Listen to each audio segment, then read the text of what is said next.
Jama'a assalamu alaikum. Barkanmu da wannan lokacin. A wannan bidiyon zan nuna muku yadda ake yin report na Elamant. Most especially daga wanda suka kai matakin mentor, senior mentor zuwa managers. So wannan bidiyo ne mai matuƙar amfani kasancewar yawancinmu ba su iya rubuta report mai sauƙi kuma yadda ya kamata ba. To ina so kalli bidiyon na har ƙarshe domin ku ga yadda ake yi kuma ku koya. Ba na so wani daga baya zo ya ce bai san yadda ake yin report ba na Elamant. To wanda ya kai matakin mentor zuwa sama shine yake yin report. Ƙasa ba report zai ba. In dai matakinka na ƙasa ne sai dai ka yi ɗora receipt, wanda kuma ana yin gyara akan wannan ba a fara ba tukun.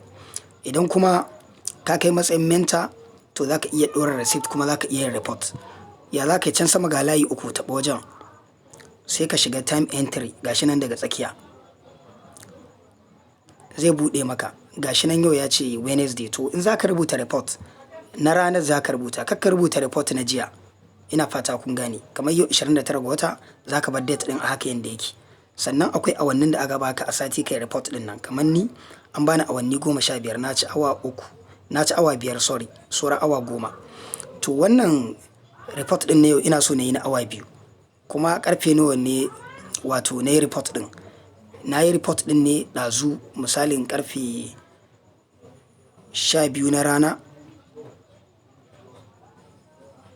12 PM, sannan na yi shi zuwa ƙarfe 2 kenan. Kun ga awa 2 daidai. Shi ne lokacin da na yi abin da zan rubuta, report ɗin da zan rubuta. Me na yi report a kai? Wannan subject activity kenan. So ina so ne magana akan na ilmantar da mentor da suke ƙarƙashina game da sabon wato promo da Elamant suka sa da ake cewa debt buster, wanda in ka rijistar mutum 3 kafin kafin January 1 ga wata za a ɗauke ma wannan bashin na minus 378 USD dala da ake binka. To kun ga kenan zai zama ba training ba, zai zama ko continuing education ko kuma leadership development. So za mu bar shi a continuing education. Ina fata kun gane.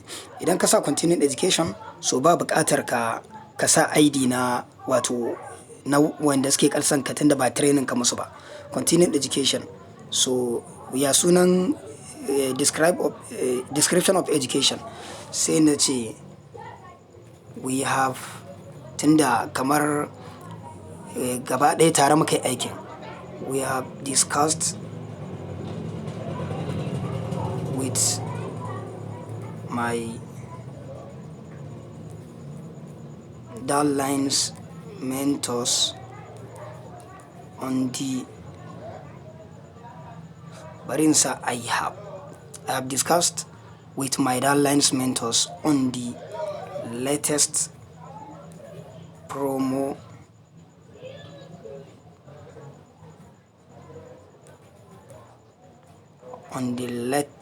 Elamant promo that is zan rubuta da babban baki Buster. I also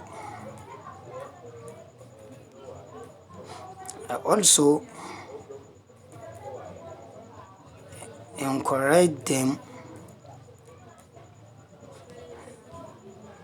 to try as much as they can to grab this great opportunity.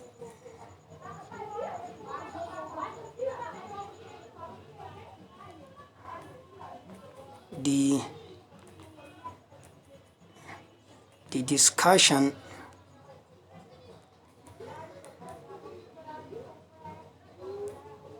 lasted about 2 hours in the WhatsApp group.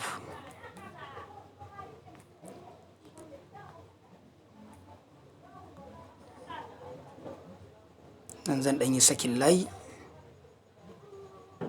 Yeah. I finally give room